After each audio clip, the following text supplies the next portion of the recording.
Welcome to the Royal Road School of Carmelite Prayer.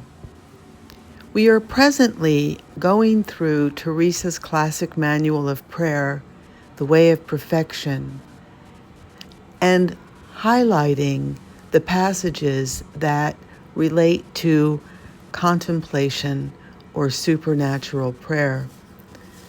Today, Teresa is going to talk to us about Martha and Mary walking together. In the prayer of quiet, a person feels the greatest delight in his body and a great satisfaction in his soul.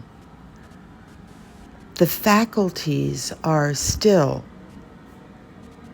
Two of them, the intellect and the memory, are free. The will, the third faculty, is the one that's captive, the one that is prisoner here, prisoner of God.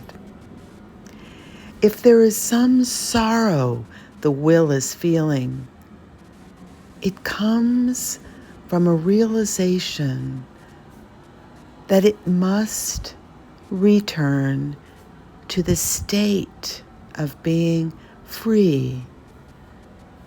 In other words, free from God's control. Persons in this prayer don't want the body to move. They don't want to lose that peace. They don't dare stir. They are within the palace of the king. They are near the king. He is giving them his kingdom. In sum, while this prayer lasts, they are so absorbed by God, absorbed with satisfaction, absorbed with delight. Sometimes, while experiencing the prayer of quiet, the Lord grants another favor. When this prayer of quiet is great and it lasts for a long while, the will wouldn't be able to remain so long in that peace if it weren't bound to something. They are not wholly in what they are doing, the other two faculties, the intellect and the memory, because the best part, the will, is lacking. It is absorbed in God. It is united with its God. And it leaves the other two faculties, the intellect and the memory, free to be occupied in what is for his service. They are absorbed in worldly matters. These faculties, the will, the intellect, and the memory, are dull. They are in a stupor. This is a great favor from God. The active and the contemplative lives are joined. The will is occupied in its work and in contemplation. It is absorbed in God.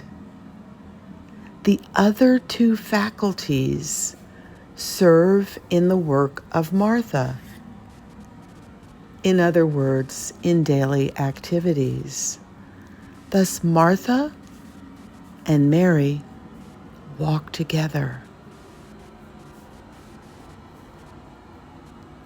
It would be good to give some counsels for those whom the Lord has brought here, to think they'll be able to hold on to that satisfaction and not dare take a breath.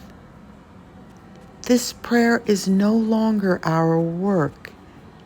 It is something very, very supernatural. Just receive it with gratitude. Realize how unworthy you are of it. You will be unable to manage the other two faculties. The soul will be in the greatest quiet,